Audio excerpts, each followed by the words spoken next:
Okay, let's dive into a powerful fable about the gap between knowing and actually doing.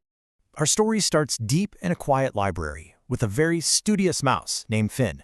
And Finn, well, he wasn't just a reader. He was a master of theory. I mean, he knew everything there was to know about the science of flight.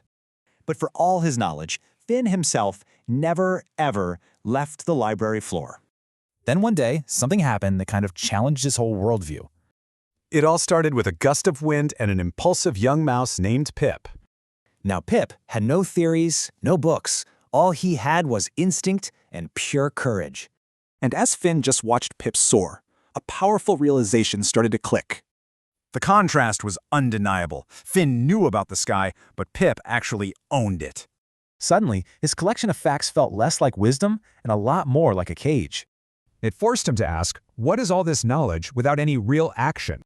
And so, this is it. The crucial moment. Finn decides to finally cross that gap. For the very first time, he just put his theories aside. He moved from the safety of the library right to the edge of the unknown. In that moment, he chose to become a doer, not just a thinker. And just like that, he chose experience over mere explanation. You see, this fable illustrates a universal truth. So what's your sky? The real takeaway here is that gap between knowing and doing.